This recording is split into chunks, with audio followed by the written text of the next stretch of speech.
Dialysis യൂണിറ്റുകൾ ഇന്ന് വളരെയധികം കൂടി വരുന്നു. അതുപോലെ തന്നെ നമ്മുടെ പല ആളുകളും കിഡ്നി രോഗികളായി മാറുന്നു.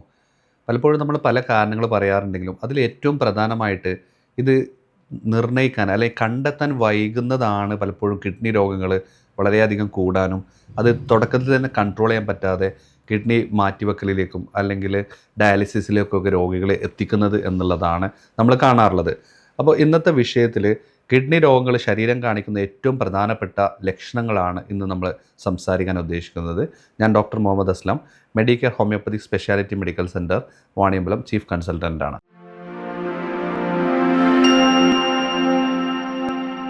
ഇപ്പോൾ കിഡ്നി എന്ന് പറയുമ്പോൾ തന്നെ കിഡ്നിയുടെ ഫങ്ഷൻസ് എന്തൊക്കെയാണെന്ന് നമുക്ക് നോക്കാം. നമ്മുടെ നട്ടെല്ലിന് ഇരുവശങ്ങളിലായിട്ട് ഒരു പയറുമണി പോലെയുള്ള ഒരു ചെറിയ അവയവമാണ് നമ്മുടെ രണ്ട് വൃക്കകൾ.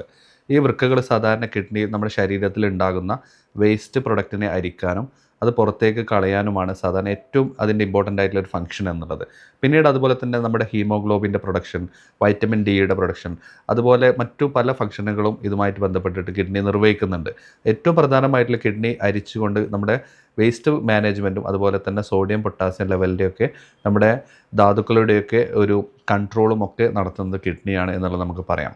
അപ്പോൾ അതുകൊണ്ട് തന്നെ ഇത് വളരെ ഏറ്റവും ശരീരത്തിന് നിർബന്ധമായിട്ടുള്ള ഒട്ടനവധി പ്രവർത്തനങ്ങളാണ്, ധർമ്മമാണ് നമ്മുടെ ഇരു കിഡ്നികളും നിർവഹിച്ചുകൊണ്ടിരിക്കുന്നത്.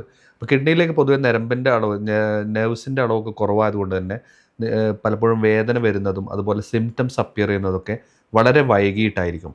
പക്ഷേ പ്രാഥമികമായിട്ട് കിഡ്നി പല ലക്ഷണങ്ങളും നമുക്ക് ശരീരം കാണിച്ചു തരുമെങ്കിലും നമ്മൾ പല ആളുകളും അത് തിരിച്ചറിയാതെ അത് ഏറ്റവും മോശമായിട്ടൊരു അവസ്ഥയിൽ എത്തുമ്പോഴാണ് നമ്മളിത് തിരിച്ചറിയാറുള്ളത് എന്നുള്ളതാണ് പ്രധാനം. അപ്പോൾ അതുകൊണ്ട് തന്നെ എന്തൊക്കെയാണ് ലക്ഷണങ്ങൾ എന്നുള്ളത് നമുക്ക് നോക്കാം. ശരീരം പ്രകടിപ്പിക്കുന്ന ഏറ്റവും പ്രധാനമായിട്ടുള്ള ഒന്നാമത്തെ ലക്ഷണം നമ്മുടെ കണ്ണിന് താഴെ അല്ലെങ്കിൽ മുഖത്ത് അല്ലെങ്കിൽ കാലുകളിലൊക്കെ ഉണ്ടാകുന്ന നീരാണ്. സാധാരണ കുത്തിയാൽ കുഴിയുന്ന പോലത്തെ നീരുകൾ, അല്ലെങ്കിൽ മുഖത്തൊക്കെ വീർത്തിരിക്കുന്ന പോലെ, മുഖമൊക്കെ തടിച്ചിരിക്കുന്ന പോലത്തെ ഒരു അവസ്ഥ, അല്ലെങ്കിൽ കാലിലൊക്കെ കുഴിയുന്ന പോലത്തെ നീരുകൾ, അല്ലെങ്കിൽ ശരീരം വണ്ണം വെക്കുന്നൊരവസ്ഥയൊക്കെ പൊതുവേ നമ്മുടെ ഈ ഫിൽട്രേഷൻ അല്ലെങ്കിൽ കിഡ്നിയുടെ പ്രവർത്തനങ്ങൾ ഡാമേജ് ആകുമ്പോൾ കിഡ്നിക്ക് കൃത്യമായിട്ട് വേസ്റ്റ് പ്രൊഡക്റ്റുകൾ പുറത്തേക്ക് കളയാൻ പറ്റാത്തത് മൂലം ശരീരത്തിൽ അടിയുന്നത് മൂലം നീര് കൂടുന്നൊരവസ്ഥയാണ് ഏറ്റവും പ്രധാനമായിട്ട് കാണാറുള്ളത്. പിന്നീട് നമ്മൾ ശ്രദ്ധിക്കേണ്ട രണ്ടാമത്തെ പ്രധാനമായിട്ട് കാരണം നമ്മുടെ മൂത്രത്തിലുണ്ടാകുന്ന വ്യത്യാസമാണ്. പല ആളുകളും പലപ്പോഴും മൈൻഡ് ചെയ്യാറുണ്ട്. മൂത്രത്തിൽ പതയുണ്ടാകാം, അതുപോലെ തന്നെ ബ്ലഡ് കളർ ഉണ്ടാവാം, അല്ലെങ്കിൽ രക്തം പോകുന്നതായിട്ട് കാണാം.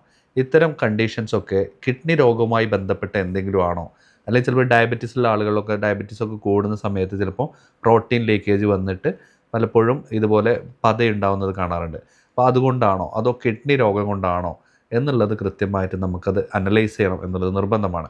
പിന്നീട് മൂത്രത്തിൽ ബ്ലഡ് എപ്പോഴും തുള്ളി തുള്ളിയായിട്ട് മൂത്രത്തിൽ കാണുന്നു, അല്ലെങ്കിൽ മൂത്രത്തിൻ്റെ കളർ തന്നെ മാറ്റം വരുന്നു, ഒരു കട്ടൻ ചായയുടെ കളർ പോലെ കടുത്ത ചുവപ്പ് കളറൊക്കെ ഉണ്ടെങ്കിൽ കിഡ്നിയുടെ എന്തെങ്കിലും രോഗം കാരണമാണോ, അല്ലെങ്കിൽ കിഡ്നിക്ക് എന്തെങ്കിലും ക്രോണിക് ആയിട്ട് ഡാമേജ് വരുന്ന സാഹചര്യം എന്തെങ്കിലും ഉണ്ടോ എന്നുള്ളതാണ് ഏറ്റവും പ്രധാനമായിട്ട് നമ്മൾ ശ്രദ്ധിക്കേണ്ടത്. പിന്നീട് ഉള്ള ഒരു സിംറ്റമാണ് നമുക്ക് ശ്വാസം മുട്ട് എന്ന് പറയുന്നത്, ശ്വാസതടസ്സം, നടക്കുമ്പോഴൊക്കെ കിതപ്പ്, അത് നമ്മുടെ ശ്വാസകോശത്തിലൊക്കെ നീര് വന്നിട്ട് നിറയുമ്പോഴൊക്കെ അല്ലെങ്കിൽ അത്തരം അവസ്ഥകളിലൊക്കെ ഒരു കുറച്ച് മോശമാവുന്ന അവസ്ഥയിലാണ് അത്തരം സിംറ്റംസൊക്കെ നമുക്ക് സാധാരണ കാണാറുള്ളത്, ശ്വാസം മുട്ട് പോലെയുള്ള അവസ്ഥ. പിന്നീട് വിട്ടുമാറാത്ത നടുവേദന, നമ്മുടെ ഇരുവശങ്ങളിലൊക്കെ നടുവിലൊക്കെ ആയിട്ട് വിട്ടുമാറാത്ത വേദന. നമ്മൾ പല ടെസ്റ്റുകൾ ചെയ്തു, നമ്മൾ എക്സ്റേ എടുത്തു, പക്ഷേ എല്ലിൻ്റെ പ്രശ്നങ്ങളാണോ എന്ന് വിചാരിച്ചു. അങ്ങനെയൊക്കെ പലപ്പോഴും വഴിമാറി നമ്മൾ പോവും. പിന്നീടാണ് നമ്മളത് മനസ്സിലാവുന്നത് കിഡ്നിയുടെ പ്രശ്നം കൊണ്ടായിരുന്നു ഈ ലക്ഷണങ്ങൾ എന്നുള്ളത് നമ്മൾ തിരിച്ചറിയാം. അപ്പം അത്തരം ഇഷ്യൂസ് എന്തെങ്കിലും ഉണ്ടോ എന്നുള്ളത്, അല്ലെങ്കിൽ വിട്ടുമാറാത്ത പനി, നമുക്ക് ഇടയ്ക്കിടയ്ക്ക് പനി വരുന്നു, ക്ഷീണം വരുന്നു, ഭയങ്കരമായിട്ടുള്ള അകാരണമായിട്ടുള്ള ക്ഷീണം, അല്ലെങ്കിൽ ഒരു ഉറക്കച്ചടവ് തോന്നുന്ന ലക്ഷണങ്ങളുമൊക്കെ കിഡ്നി രോഗത്തിൻ്റെ ലക്ഷണങ്ങളായിരിക്കാം.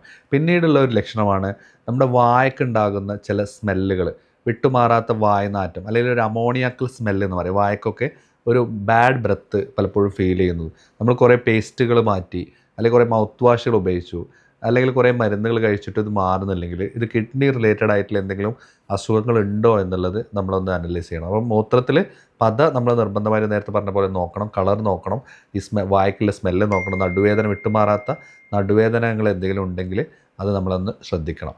പിന്നീട് വരുന്നൊരു ലക്ഷണമാണ് നമുക്ക് ബി പി കൂടുക. ഇപ്പോൾ ബി പിയുടെ മരുന്നൊക്കെ കഴിക്കുന്നു, പക്ഷേ ബി പി കുറയുന്നില്ല. BP നീണ്ടു നിൽക്കുന്നുണ്ടെങ്കിൽ ഇത് BP കൂടുന്നത് എന്തെങ്കിലും കിഡ്നിയുമായിട്ട് ബന്ധപ്പെട്ടിട്ടുള്ള റീനൽ ഹൈപ്പർ ടെൻഷൻ ആണോ എന്നുള്ളത് നമ്മളൊന്ന് ശ്രദ്ധിക്കണം. പിന്നീട് അനീമിയ, വിളർച്ച. നമ്മൾ ഈ ക്ഷീണം പറയുമ്പോൾ തന്നെ ക്ഷീണത്തിന് കാരണം രക്തത്തിലുണ്ടാകുന്ന ഹീമോഗ്ലോബിൻ്റെ അളവിലുണ്ടാകുന്ന കുറവായിരിക്കാം. അപ്പോൾ ഈ ഹീമോഗ്ലോബിൻ്റെ കുറവ് വരാൻ കിഡ്നിയുമായി ബന്ധപ്പെട്ട അസുഖങ്ങൾ കൊണ്ടാണോ എന്നുള്ളത് നമ്മൾ ശ്രദ്ധിക്കണം. പിന്നീട് വരുന്ന മറ്റൊരു ലക്ഷണമാണ് ശരീരത്തിലുണ്ടാകുന്ന ചൊറിച്ചിലുകൾ. പലപ്പോഴും ചില ചുവന്ന മുറിവുകൾ, ചൊറിച്ചിലുകൾ, വിട്ടുമാറാത്ത ചൊറിച്ചിലുകൾ. നമ്മൾ ചൊറിച്ചിലിൻ്റെ ഓയിൻമെൻറ്റ്സ് തേച്ചാൽ പോലും നമുക്കതിനൊരു സ്ഥായിയായിട്ടൊരു റിസൾട്ട് കിട്ടുന്നില്ല, ഭയങ്കരമായിട്ടുള്ള അസ്വസ്ഥത കാണിക്കുന്നു.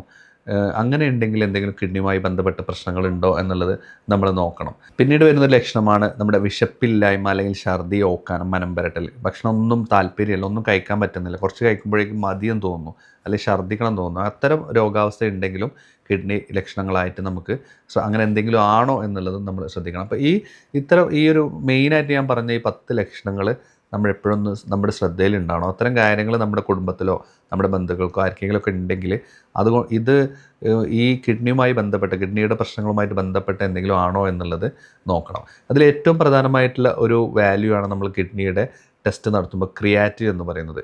പക്ഷേ ക്രിയാറ്റിൻ മാത്രം ഒരു വാല്യൂ ആയിട്ട് നമുക്ക് എടുക്കാനും പറ്റില്ല.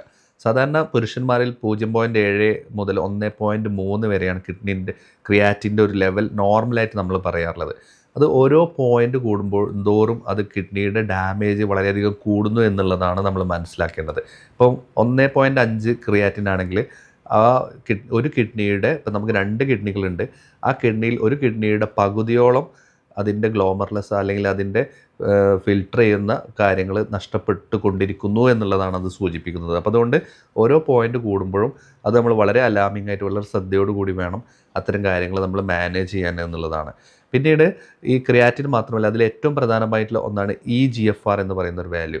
EGFR 90യുടെ മുകളിലാണ് അതൊരു നോർമൽ വാല്യൂ ആയിട്ടുള്ളത്.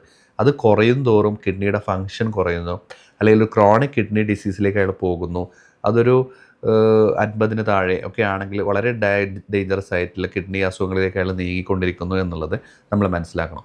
അപ്പം ഇത് ഇങ്ങനത്തെ ഒരു അസുഖം ലക്ഷണങ്ങളും കണ്ടു കഴിഞ്ഞാൽ നമ്മൾ ഒരു കിഡ്നിയുടെ ഒരു സ്കാനിങ്, അൾട്രാസൗണ്ട് സ്കാനിങ് ചെയ്യണം.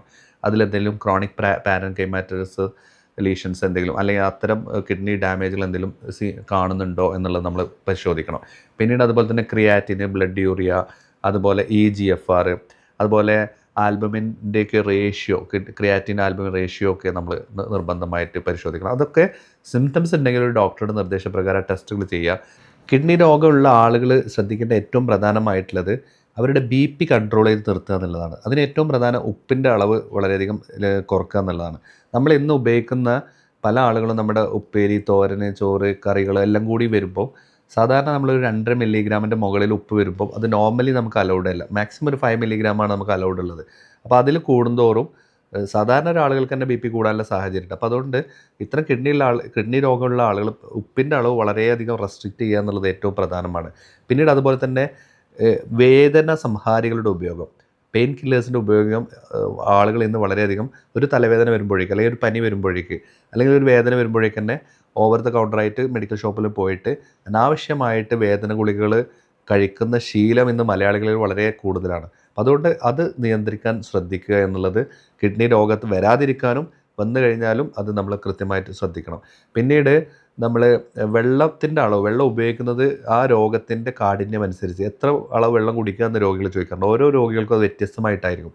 അപ്പോൾ ആ രോഗിയുടെ രക്തത്തിൻ്റെയൊക്കെ അളവുകളും രക്തത്തിൽ ഉണ്ടാകുന്ന ക്രിയാറ്റിൻ്റെയും മറ്റൊക്കെ അളവുകൾ അനുപാതം സ്വീകരിച്ചിട്ട് വേണം നമ്മുടെ ആ ഡോക്ടറുടെ നിർദ്ദേശപ്രകാരം വേണം നമ്മൾ വെള്ളത്തിൻ്റെ അളവ് ക്രമീകരിക്കാനോ അതുപോലെ തന്നെ ഭക്ഷണത്തിൻ്റെ അളവൊക്കെ ക്രമീകരിക്കാൻ. അല്ലെങ്കിൽ ക്രിയാറ്റിനൊക്കെ കൂടിയ രോഗികളിൽ പച്ചക്കറികളും അതുപോലെയുള്ള കാര്യങ്ങളൊക്കെ നമ്മൾ കഴിക്കുമ്പോൾ ലീച്ചിങ് എന്ന് പറയും. സാധാരണ ഒന്ന് തിളപ്പിച്ചിട്ട് ഒന്ന് ഊറ്റിയതിന് ശേഷം അതിൽ ആദ്യത്തെ വെള്ളം കളഞ്ഞതിന് ശേഷം വീണ്ടും തിളപ്പിച്ചിട്ട് കഴിക്കുകയാണെങ്കിൽ ഒരു പരിധിവരെ പൊട്ടാസ്യത്തിൻ്റെ അളവൊക്കെ കൂടാതിരിക്കാനും സോഡിയത്തിൻ്റെ അളവൊക്കെ കൂടാതിരിക്കാനും അത് നമുക്ക് സാധിക്കും. അതുകൊണ്ട് തന്നെ അത്തരം കാര്യങ്ങൾ കിഡ്നി രോഗികളായിട്ടുള്ള ആളുകൾ, കിഡ്നി രോഗം വരാതിരിക്കാനുള്ള ആളുകളും ശ്രദ്ധിക്കുക എന്നുള്ളത് പ്രധാനമാണ്. ഈ വിഷയങ്ങൾ നിങ്ങളുടെ സുഹൃത്തുക്കളുമായി പങ്കുവെക്കുക. ഈ വിഷയത്തിൽ എന്തെങ്കിലും സംശയങ്ങളുണ്ടെങ്കിൽ നിങ്ങൾക്ക് വാട്സപ്പിൽ ചാറ്റ് ചെയ്യാവുന്നതാണ്, ചാറ്റ് ബോക്സിൽ കമൻറ്റ് ചെയ്യാവുന്നതാണ്. ഈ വിഷയങ്ങൾ നിങ്ങളുമായി പങ്കുവച്ചത് ഞാൻ ഡോക്ടർ മുഹമ്മദ് അസ്ലം. നന്ദി, നമസ്കാരം.